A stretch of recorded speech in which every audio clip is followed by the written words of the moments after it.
Since 2024, the legal clash between Blake Lively and Justin Baldoni has unfolded almost entirely in public view. What began as behind-the-scenes tension tied to It Ends With Us has grown into one of Hollywood's most closely watched legal battles. As the trial date now set for May 18, 2026 inches closer, the biggest question remains simple: who is actually winning so far? To answer that, legal analysts and public relations experts point to one major development that shifted the balance early. Baldoni's $400 million countersuit was dismissed in full. According to entertainment and defamation lawyer Trey Lovell, that single ruling dramatically weakened Baldoni's position. The possibility of Lively being financially exposed is effectively gone, and with it, much of Baldoni's leverage. Civil rights attorney Lisa Bloom agrees with that assessment. She has described the case as one where Lively is playing offense while Baldoni has been forced into defense. Bloom has also noted that filing an aggressive countersuit often carries risks, especially when judges perceive it as retaliatory. In this case, that strategy appears to have backfired. That does not mean Lively is guaranteed to win at trial. Even Lovell has cautioned that courtroom outcomes remain unpredictable. However, at this stage, most legal experts agree that Lively is ahead on points. The public perception side of the case tells a similar story. Crisis management expert Mark Borkowski believes Lively currently holds the advantage in the court of public opinion as well. While opinions online remain divided, the dismissal of the countersuit and the judge's repeated rulings in her favor have shaped the broader narrative.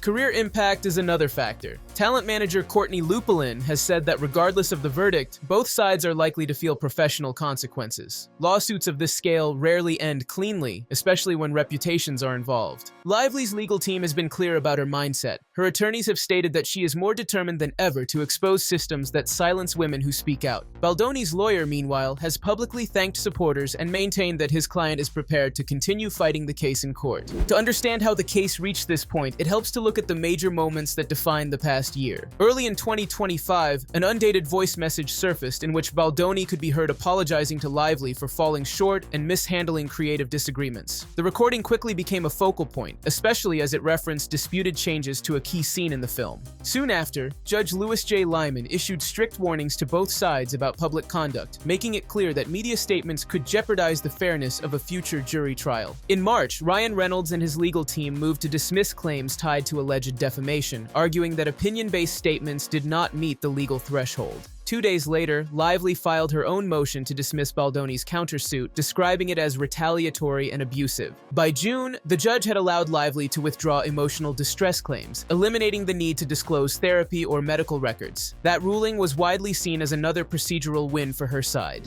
The most decisive moment came when Baldoni failed to amend and refile his countersuit by the court's deadline. The case was formally dismissed, closing the door on what had once been his strongest legal move. Since then, disputes have shifted toward discovery and the unsealing of documents. Judge Lyman has approved partial unsealing while protecting personal information, setting the stage for what both sides are calling a critical pretrial phase. More recently, Lively strengthened her legal team by bringing on an attorney known for representing high-profile abuse survivors. At the same time, reports suggest Baldoni's camp is under strain, with sources claiming his legal team is exhausted after months of defensive filings. So where does that leave things now? Legally, Lively holds the advantage. Procedurally, she has won key rulings. Publicly, she appears to be controlling the narrative. But a trial remains unpredictable, and Baldoni's team insists they are ready to present their case in full. The final outcome will not be decided by headlines or expert commentary. It will be decided in court. With the trial now set, the real test is still ahead.